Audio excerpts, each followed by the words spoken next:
ଆପଣ ଯଦି ମକର ରାଶିର ବ୍ୟକ୍ତି ହୋଇଥାନ୍ତି ତେବେ ଏହି ଭିଡ଼ିଓଟିକୁ ଶେଷ ପର୍ଯ୍ୟନ୍ତ ନିଶ୍ଚୟ ଦେଖନ୍ତୁ, କାରଣ ମକର ରାଶିର ବ୍ୟକ୍ତିବିଶେଷଙ୍କ ଏହି ନୂତନ ବର୍ଷ 2024ରେ ଫେବୃଆରୀ ମାସ ଆପଣଙ୍କ ଜୀବନରେ ଏକ ବଡ଼ ପରିବର୍ତ୍ତନ ଆସିବାକୁ ଯାଉଅଛି, ଯାହା ଆପଣଙ୍କର ଜୀବନଟିକୁ ସମ୍ପୂର୍ଣ୍ଣ ଭାବରେ ବଦଳାଇ ଦେବ। ଯଦି ଆପଣ ମକର ରାଶିର ବ୍ୟକ୍ତି ହୋଇଥାନ୍ତି, ଈଶ୍ୱରଙ୍କୁ ସଚ୍ଚ ବିଶ୍ୱାସ କରନ୍ତି, ତେବେ ଭିଡ଼ିଓକୁ ଲାଇକ୍ କରନ୍ତୁ ଓ ଚ୍ୟାନେଲକୁ ସବସ୍କ୍ରାଇବ୍ କରନ୍ତୁ ଏବଂ କମେଣ୍ଟରେ ଜୟ ମହାଦେବ ଶନିଦେବ ନିଶ୍ଚୟ ଲେଖିଦିଅନ୍ତୁ। ତେବେ ପ୍ରଥମେ ଦେଖନ୍ତୁ, ଆପଣଙ୍କର ଅଧିପତି ହେଉଛନ୍ତି ଶନି ମହାଗ୍ରହ, ଯାହା ଆପଣଙ୍କର ଶନି ମହାଗ୍ରହ ତୃତୀୟ ସ୍ଥାନରେ ବିରାଜମାନ କରିଛନ୍ତି ଏବଂ ଯାହାକୁ ଗୁରୁ ସ୍ଥାନ ମଧ୍ୟ କୁହାଯାଉଅଛି। ଗୁରୁ ସ୍ଥାନରେ ରହିବା ଫଳରେ ନବଗ୍ରହ ସ୍ଥିତି ମଧ୍ୟ ଭଲ ରହିଅଛି। ଶନି ମହାଗ୍ରହ କର୍ମଫଳ କର୍ମଦେବତା ଆପଣଙ୍କର ଗୁରୁ ସ୍ଥାନରେ ରହିଛନ୍ତି। ପ୍ରଥମେ ଦେଖନ୍ତୁ, ଶନି ଆପଣଙ୍କର ଗୁରୁ ସ୍ଥାନରେ ରହିବା ହେତୁ ଆପଣଙ୍କ ବଳ କର୍ମ କରନ୍ତୁ, କିଛି ଅର୍ଥ ଦାନ କରନ୍ତୁ, ଖାଦ୍ୟ ଦାନ କରନ୍ତୁ, ବସ୍ତ୍ର ଦାନ କରନ୍ତୁ କିମ୍ବା ଗାଈ ଗୋରୁ କିମ୍ବା କୌଣସି ପଶୁ ପକ୍ଷୀଙ୍କୁ ଖାଦ୍ୟ ଦାନ ନିଶ୍ଚୟ କରନ୍ତୁ। ଦେଖିବେ ଆପଣଙ୍କ ଜୀବନଟି ସୁଖରେ କଟିବ ଏବଂ ଆପଣଙ୍କ ଜୀବନଟି ସମ୍ପୂର୍ଣ୍ଣ ଭାବରେ ଶାନ୍ତି ଆସିବ। ଦେଖନ୍ତୁ, ଶନି ମହାଗ୍ରହ ହେଉଛନ୍ତି କର୍ମଫଳ ଦେବତା ବା କର୍ମଦାତା। ତେଣୁ ଆପଣ କର୍ମ ଉପରେ ନିର୍ଭର କରେ। ତେଣୁ ଆପଣ ଯଦି ଭଲ କର୍ମ କରିବେ, ଭଲ କର୍ମ ନିଶ୍ଚୟ ଭାବରେ ପାଇବେ। ଦେଖନ୍ତୁ, ଶନି ପ୍ରଭାବ ଫେବୃଆରୀ ମାସରେ ବହୁ ଅନୁକୂଳ ରହିଅଛି। ତେଣୁ ଆପଣଙ୍କ କର୍ମ ଅନୁଯାୟୀ ଆପଣ କ୍ୟାରିୟର କ୍ଷେତ୍ରରେ ଉନ୍ନତି ଆସିବ।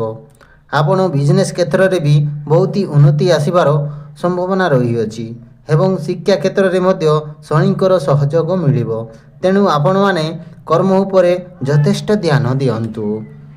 ଯଦି ଦେବଗୁରୁ ବୃହସ୍ପତିକୁ ଦେଖିବା, ଆପଣଙ୍କର ସପ୍ତମ ଘରେ ରହିଅଛନ୍ତି, ଯାହା ମଧ୍ୟ ଶୁଭ ମାନାଯାଇଥାଏ।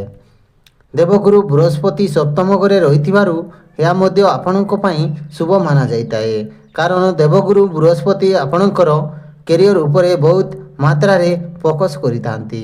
ସ୍ୱାସ୍ଥ୍ୟ ଘରେ ମଧ୍ୟ ବୃହସ୍ପତି ରହିଛନ୍ତି, ସ୍ୱାସ୍ଥ୍ୟ ମଧ୍ୟ ଭଲ ରହିବ।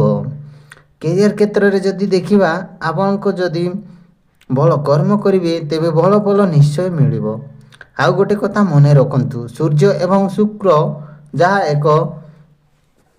ଏମିତି ଏକ ଗ୍ରହ ଯେଉଁ ଘରେ ଏକତ୍ରିତ ରହି ଆପଣଙ୍କର ଉନ୍ନତି ନିଶ୍ଚୟ କରାଇବେ।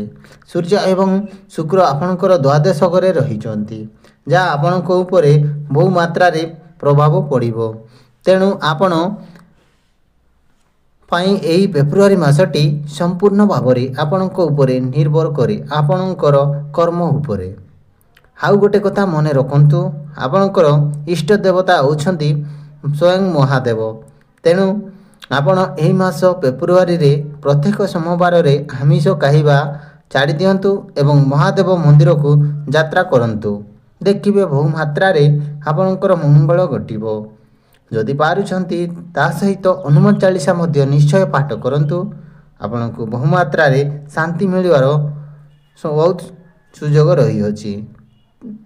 ସମୟ ତ ହୋଇଯାଇଛି, ତେବେ ଆପଣମାନଙ୍କର ପ୍ରତିକାର ଚାହୁଁଛନ୍ତି, ତେବେ ଆପଣମାନେ କାର୍ଯ୍ୟ ଉପରେ ଧ୍ୟାନ ଦିଅନ୍ତୁ। ରହୁଛି, ନମସ୍କାର, ଜୟ ଜଗନ୍ନାଥ।